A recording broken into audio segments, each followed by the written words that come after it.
Bonsoir, êtres de petit peuple, elfes, fées, corrigans, un grand merci à tous les nouveaux abonnés, ainsi qu'aux anciens. Pour ceux qui ne seraient pas encore, pensez à activer la petite cloche. Merci pour vos likes, partages, qui sont importants pour faire grandir la chaîne, et commentaires auxquels je répondrai avec un grand plaisir. Donc, nous allons voir les énergies pour cette pour cette pleine lune du 27 novembre 2023. Et on va commencer avec le petit oracle de la fée Morgane, où il y a 2 messages qui sont tombés.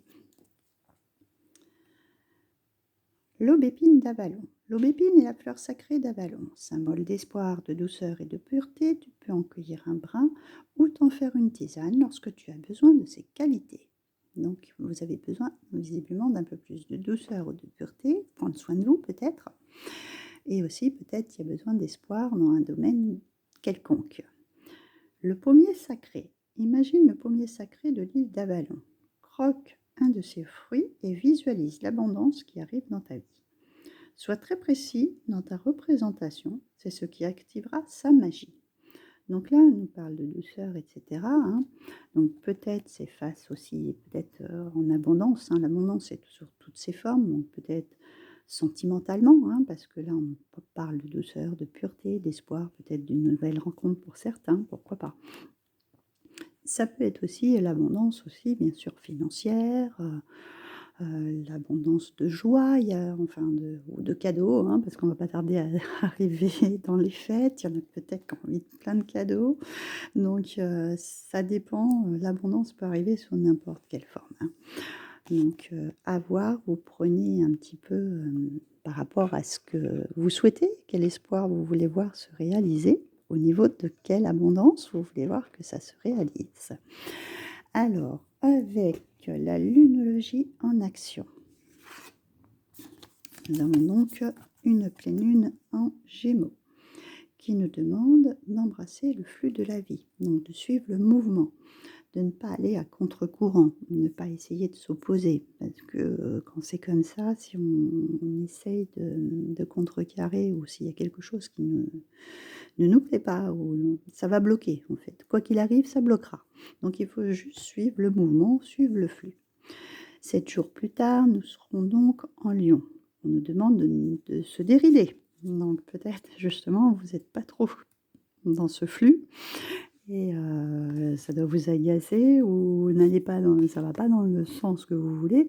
Donc vous allez peut-être probablement énervé, parce que le lion n'est pas un signe très calme, et du coup, c'est pas ce qu'on vous demande. Pas la peine de vous agacer, il faut suivre le mouvement, point barre, et laisser passer. Il y a des moments dans la vie, c'est comme ça, il faut pas insister, voilà, faut pas essayer d'aller dans l'autre sens, parce que vous voyez bien que ça bloque et que ça marche pas. Donc, détendez-vous, pas très loin des fêtes maintenant. Préparez les fêtes, trouvez-vous une occupation qui vous pour lâcher prise en fait, tout simplement. Et donc 10 jours plus tard, nous serons donc en dernier quartier dans la balance. Trouver du temps pour pratiquer l'amour-propre. Donc plus prendre soin de vous, c'est ce qu'on nous disait, de la douceur, de la pureté. Donc de rééquilibrer cet amour-propre pour vous, et peut-être aussi pour les autres. Peut-être aussi qu'il y a quelque chose qui bloque au niveau justement d'un équilibre relationnel, peut-être, et donc qui vous agace. On vous demande de prendre du temps, peut-être, soit de vous occuper de vous, soit de vous occuper des autres, parce que la balance nous demande un équilibre, donc de trouver le juste équilibre entre tout ça. Donc voilà déjà pour cette partie-là. On va aller voir avec le spirit de la lune. Hop, je vais les regrouper comme ça. Lune de miel, productivité. Donc là, il y a visiblement quelque chose dans le sens, peut-être, on avait l'abondance, d'être productif par rapport pour attirer l'abondance. Productif, ça peut être, si c'est sentimentalement, être plus attentionné, et, trouver des petites attentions, etc. Si c'est financièrement, être plus productif, peut-être dans la création. À vous de voir quel est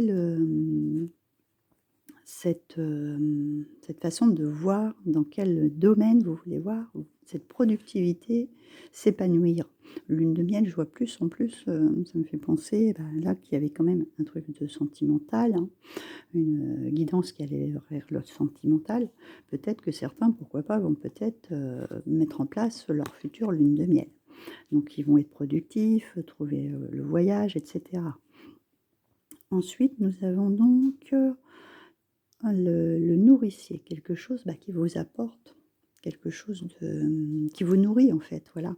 Peut-être un projet qui est en train de se mettre en place et qui vous apporte, des bénéfices, du bonheur, voilà, toutes ces choses. Bon, et nous avons le dernier croissant qui nous parle des limites. C'est peut-être ça pour le moment qui bloque, il y a peut-être des limites. Alors est-ce que c'est financière? Est-ce que c'est, on discute d'un projet de voyage avec, pour cette lune de miel par exemple et on est limité financièrement et on ne peut pas aller là où on voudrait comme voyage. Laisser le temps, de laisser passer le temps, de trouver d'autres solutions, de trouver, que les choses se débloquent, parce que des fois, c'est pas le bon moment pour entreprendre quelque chose. On nous demande de de se laisser aller et d'avancer à un rythme. Là, en fait, c'est une période où on n'est pas là pour mettre, vraiment les choses en place, hein. C'est peut-être juste, les noter, voir à quel moment vous allez mettre ça en place, mais pas, c'est pas vraiment le moment pour avancer au plus vite. En général, quand on commence à faire des projets, on peut les mettre sur papier et cetera. Si c'est un voyage et c'est une lune de miel, par exemple, prendre des petites notes, se renseigner à gauche, à droite, du tarif que ça pourrait être ce voyage, du lieu où vous voudrez aller, mettre, tous les points positifs et négatifs et après, c'est plutôt dans l'arrivée du printemps qu'on commence à amorcer les choses. Donc là, je dirais, ces limites sont faites parce que, c'est peut-être pas le moment adéquat. Et donc pour terminer, je vous ai pris, le nouvel oracle, hein, pour voir, quel petit message on pourrait avoir en complément. Donc on a le pendule qui nous parle de la clarté, donc c'est la racine pour la stabilité et l'amulette pour la protection, donc c'est pas mal. Donc moi je vais les interpréter comme je le ferais par rapport à cette guidance des cartes qui sont sorties. Donc là, c'est d'attendre un petit peu, moi je pense que les choses s'éclairent sur certains points, parce que vous avez peut-être pas toutes les cartes en main justement sur ce projet, vous n'avez peut-être pas approfondi suffisamment les choses et donc de pouvoir stabiliser tout ça pour pouvoir le programmer sur le long terme et en plus on vous dit que vous êtes protégé. Donc c'est tout à fait positif. De toute façon, on arrive en fin d'année et les fins d'année, c'est souvent là qu'on met les choses en place, enfin qu'on met, toutes ces nouvelles, résolutions, voilà. Bon après, c'est pas forcément, à la nouvelle année qu'on le fait, on peut le faire à tout moment. Mais pour certains, il y en a beaucoup qui c'est le moment où ils pratiquent ça. On va dire ça comme ça. Donc attendez de voir, d'éclairer un petit peu tout ça pour restabiliser votre situation. De toute façon, il y a aucune crainte à avoir, c'est protégé et voir ça sur, plus long terme, sur, chaque étape, voilà, petit pas par petit pas, hein, et procéder comme ça et à mon avis, ça sera tout à fait bénéfique. Donc voilà pour ces, énergies de pleine lune. Je vous dis à très bientôt.